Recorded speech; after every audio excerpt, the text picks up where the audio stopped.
this.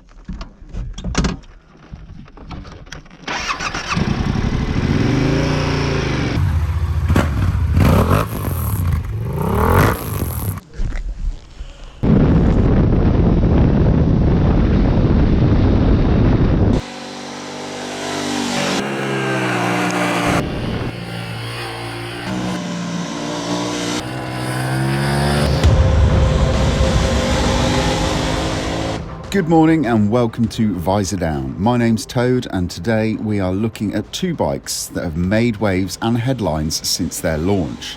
The Aprilia RS660 and the recently launched Yamaha R7.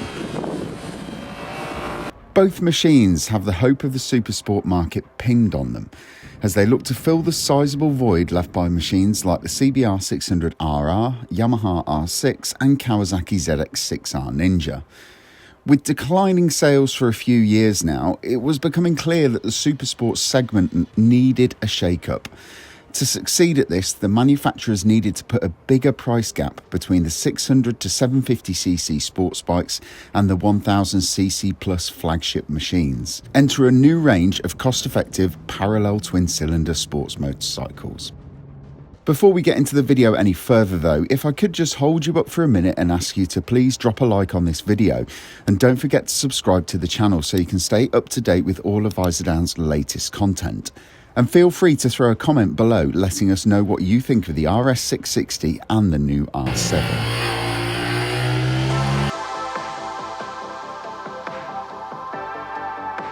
Powering both bikes are twin-cylinder engines that feature a cross-plane crank architecture to boost mid-range and give it that all-important character that we all crave from modern engines. But there is one bike that stands out on paper and on the road. The Aprilia's engine is a direct relation of the unit found in the RS V4 superbike, having been created by taking the front bank of cylinders from the V4, lopping off the rear two cylinders and stretching the stroke out by just under 10mm.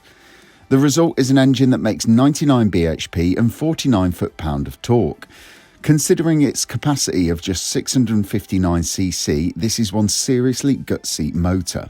The near 100 brake horsepower that this engine produces is only part of the story though, as the RS660 is blessed with a host of top-spec electronics that are usually the preserve of the 1000cc sports bikes.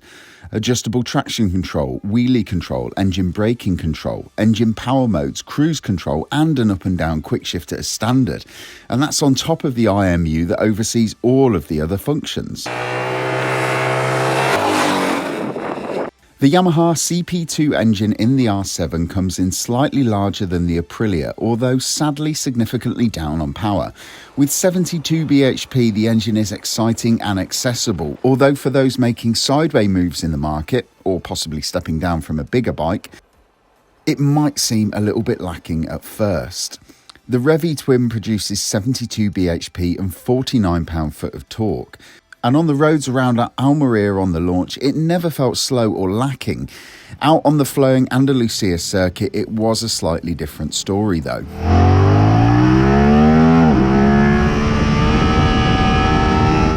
Yamaha's plan with the R7 seems to be keep it simple and keep costs down. With that in mind, the R7 is completely devoid of riding modes, power modes, cornering ABS or even traction control. The move away from tech with the R7 doesn't just keep costs and weight down though, it does give the bike the impression that it is a machine to be ridden and nothing more.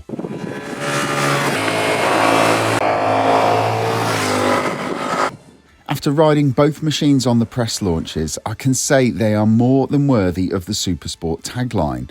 They stop, turn and feel like proper sports bikes. The Yamaha is blessed with slightly softer suspension as standard, although it is a slightly more extreme place to sit. Conversely, the RS660's ride is slightly firmer and more focused, yet the comfort of the bike is akin to that of a middleweight naked machine. Weight-wise, there is very little to split the pair, with the Yamaha weighing in at 188 kilograms and the Aprilia coming in at a featherweight 183 kilograms. Both these figures are wet weights, and while both are good, the RS660's number almost seems unbelievable. It manages to trump the Yamaha's weight despite being packed full of all that superbike technology. It is a very clever trick by the Nuali factory. If there is one area where the R7 can jump in and give the Italian a bloody nose, it's with the price. Coming in at £8,200, the R7 makes the £10,149 Italian seem a little bit steep. The truth is, for that extra 2k, you do get a lot of goodies. But with this sector being about hooking in new riders and getting them, well, hooked, we think the little R7 and its R1M-alike looks might just win the fight.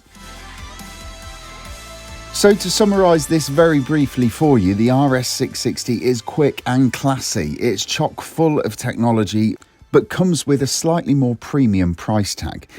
The R7, on the other hand, is accessible, perfect for the road, great looking, and more importantly, great value. It's also probably the better machine if you are moving up from smaller bikes and not down from bigger machines. So that's our verdict on the Aprilia RS660 and the new Yamaha R7. As I said at the beginning, please drop a like and subscribe to the channel so you can stay up to date with all of Visordown's latest videos.